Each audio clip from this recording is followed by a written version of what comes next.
अस्सलामुअलैकुम। आज जुम्मे का दिन है और ये व्लॉग मैं शाम से स्टार्ट कर रही हूँ। और अभी बैठे बैठे बहुत ज़्यादा परेशानी आ गई है मुझे, क्योंकि मैं जिस सौदी आंटी ये फ्लैट में रह रही हूँ, एक रूम का है ये। इन्होंने जिनके थ्रू मैंने लिया था, इन्होंने जो है वो ख़ाली करने का कह दिया है। तो अभी आगे मैंने कमरा नहीं देखा है, रूम नहीं देखा है, तो मुझे परेशानी हो रही है। उनका कहना ये है कि अगर रूम खाली नहीं करोगी तो मैं शर्ता को बुला लूँगी। तो जो है वो मतलब जितने लोग और भी बीच में रह रहे हैं, तो परेशानी जो है वो बैठ गई है। मुझे कुछ समझ नहीं आ रहा है। फ़ौरी सामान मैंने अपना सारा पैक कर लिया है कि कहाँ से जाना है और कहाँ निकलना है, क्योंकि इंसान का आगे बंदोबस्त होता है तो फिर पीछे का भी जो है वो छोड़ देता है। लेकिन अभी इधर मैं चूँकि नहीं हूँ, मुझे रियाद सिटी में कहीं भी नहीं मालूम है कि रूम कहाँ से लेना है, कैसे लेना है।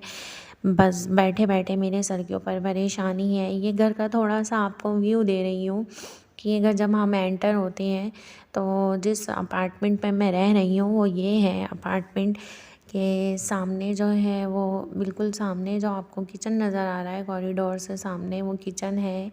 ये साइड पे एक अपार्टमेंट है, एक रूम है, अटैच बात है और इसका दरवाज़ा अलग है, सेपरेट है।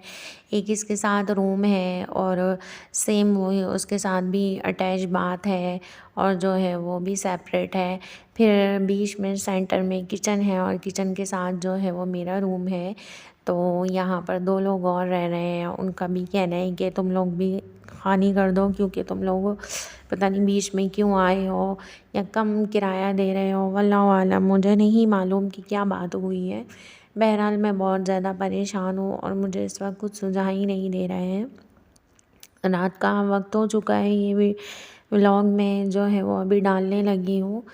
तो रियाद में आसपास रहने वाले अगर कोई रूम कम रेंट पे अवेलेबल हो तो मुझे ज़रूर हेल्प करिएगा, मुझे बताइएगा।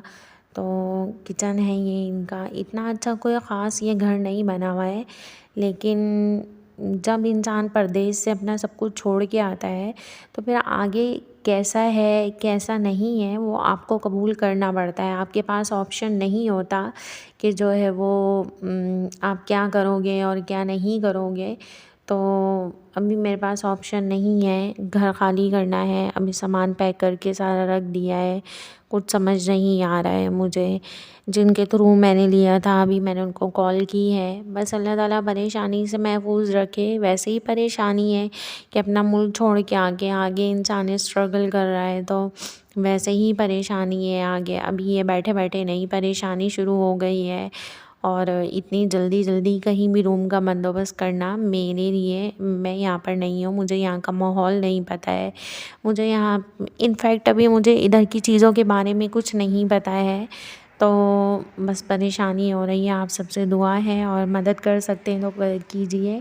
और ये कल का थोड़ा सा व्लॉग जो है वो मैंने ऐड किया था जब मैं जॉब के लिए जॉब सर्च कर रही हूँ। तो मैं जा रही थी जॉब के लिए, सर्चिंग करने के लिए कि कहाँ पर जो है वो आसपास अगर मुझे मिल जाए कहीं पर जॉब।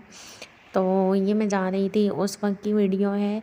परदेश में आके सेटल होना तो शायद मेरे ख़्याल में सबने इतने धक्के खाए होंगे। पहले दिन तो किसी को भी कुछ नहीं होता है। मुझे आज 1 महीना होने वाला है यहाँ पर। तो इतने इंसान तो एक परेशान होता ही होता है, ऊपर से ये सऊदी इतना परेशान करते हैं कि अल्लाह की पनाह।